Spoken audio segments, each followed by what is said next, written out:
2024 के लोकसभा चुनाव में अब महज 1 साल बाकी है। ऐसे में सभी पार्टियां केंद्र में अपना अपना झंडा गाड़ने के लिए एड़ी चोटी का जोर लगा रही हैं। और इसी बीच सपा अध्यक्ष ने कुछ ऐसा खेल खेला जिससे एक सवाल पैदा हो गया है कि क्या यूपी के पूर्व मुख्यमंत्री पूरे देश में व्यापक विपक्षी एकता की राह में नई अड़चन खड़ी करने जा रहे हैं। दरअसल अखिलेश यादव ने एक बार फिर से गैर कांग्रेस गैर बीजेपी राजनीति का शंखनाद कर दिया है। उन्होंने कहा है कि समाजवादी पार्टी बीजेपी और कांग्रेस दोनों से समान दूरी बनाकर चलेगी। इसके साथ ही वो पूरी ताकत से ममता बनर्जी के साथ खड़े रहने की बात भी कर रहे हैं। ऐसे में अखिलेश यादव की इन बातों को लोकसभा चुनाव की रणनीति से जोड़कर देखा जा रहा है। टीएमसी और सपा राष्ट्रीय स्तर पर केंद्र में सत्तारूढ़ भारतीय जनता पार्टी के खिलाफ मिलकर लड़ेंगे, जबकि कांग्रेस से भी समान दूरी बनाए रखेंगे।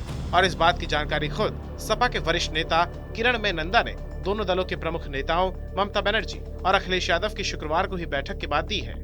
आपको बता दें, सपा अध्यक्ष अखिलेश यादव और पार्टी उपाध्यक्ष किरणमय नंदा ने ममता बनर्जी से कोलकाता के कालीघाट स्थित उनके आवास पर जाकर मुलाकात की।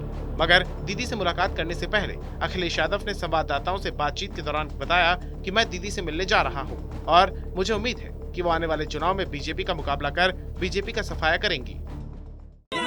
मैं दीदी से मिलने जा रहा हूं। मुझे उम्मीद है कि जिस तरह से दीदी ने भारतीय जनता पार्टी का मुकाबला किया था, आने वाले चुनाव में भी भारतीय जनता पार्टी का मुकाबला कर करके यहाँ से भारतीय जनता पार्टी का सफाया हो, बंगाल से सफाया हो, झारखंड से सफाया हो, यूपी से सफाया हो और दक्षिण भारत से भी सफाया भारतीय। उन्होंने आगे कहा कि आने वाले समय में क्या होगा ये तो चुनाव के बाद ही तय होगा और जहाँ जहाँ पर बीजेपी है वहाँ कोई लोकतंत्र नहीं बचा है। प्रधानमंत्री के लिए किसी का नाम हुआ क्या? बैठक बोली जा सकती है। क्या होगा आने वाले समय में, ये चुनाव के बाद ही तय होगा। आप लामबंदी कर रहे हैं के बारे में सवाल उठाया जाता है भाजपा की ओर से कि यहाँ पे डेमोक्रेसी नहीं है। आपको कोलकाता आने के बाद क्या लगा? भारतीय जनता पार्टी जहाँ जहाँ सरकार में है वहाँ कहीं लोकतंत्र नहीं बचा।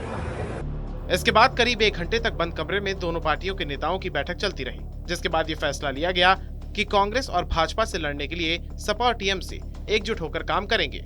इस बैठक के बाद जब अखिलेश से विपक्षी खेमे में कांग्रेस की भूमिका के बारे में पूछा गया तो उन्होंने कहा कि देश की सबसे पुरानी पार्टी को स्वयं तय करना है।